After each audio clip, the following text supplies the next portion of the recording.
Selamat pagi dan selamat berjumpa kembali dalam Renungan Harian HKBP Resort Sutoyo pada hari ini Senin tanggal 10 Januari tahun 2022. Marilah kita berdoa. Kasih karunia dan damai sejahtera dari Allah Bapa, itulah yang menyertai kamu masing-masing dalam Kristus Yesus Tuhan kita. Amin. Firman Tuhan pada hari ini tertulis dalam Zefanya pasal 3 ayat 9. Demikian bunyinya. Tetapi sesudah itu aku akan memberikan bibir lain kepada bangsa-bangsa, yakni bibir yang bersih, supaya sekaliannya mereka memanggil nama Tuhan, beribadah kepadanya dan bahu-membahu. Ai disido di patongonokku, tuaka bangso di lanapita, asa saluhut nasida majou goarni Jehovah, asa diului nasida ibana marroha sisamujur. Demikian firman Tuhan. Bapak, Ibu, Saudara-saudari yang terkasih dalam Kristus Yesus, ada saja yang pernah kita lihat dan temukan orang Kristen yang kelihatannya sangat baik secara rohani ketika melakukan ibadah di gereja. Tetapi biasanya hal itu tidak bertahan lama. Setelah keluar dari pekarangan gereja, kehidupan yang rohani tadi sudah mulai kelihatan kabur. Itu dapat terlihat dari ucapannya seperti cemoohan, makian, sumpah serapah, kata-kata kotor, berbohong, suka menjelek-jelekkan orang, ngegosip, dan macam-macam.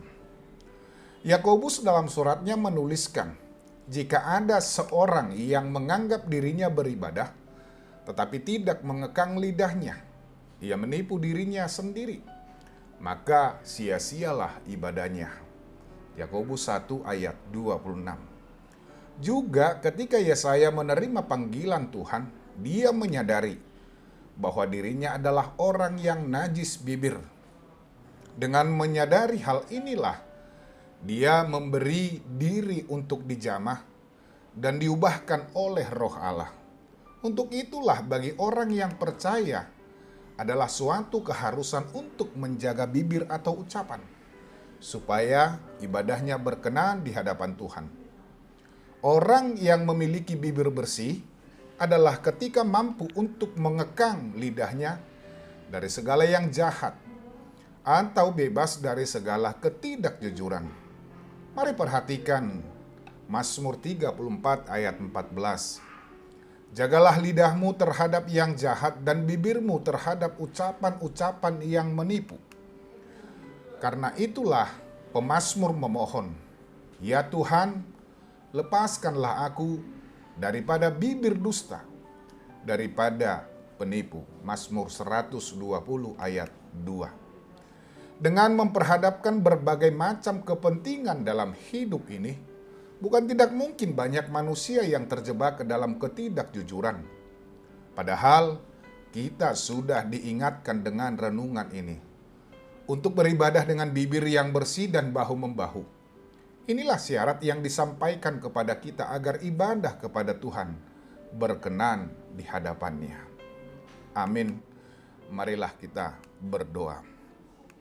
Ya Tuhan, kami memohon kepadamu, biarlah dengan pertolongan Roh-Mu kami dapat membersihkan diri kami, khususnya melalui ucapan dan perkataan kami, agar ibadah kami tidak sia-sia, tetapi berkenan di hadapan Tuhan.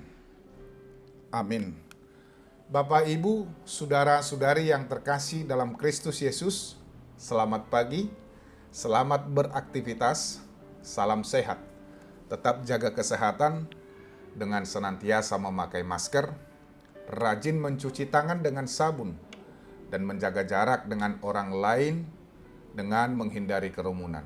Percayalah, Tuhan akan memulihkan kita. Horas.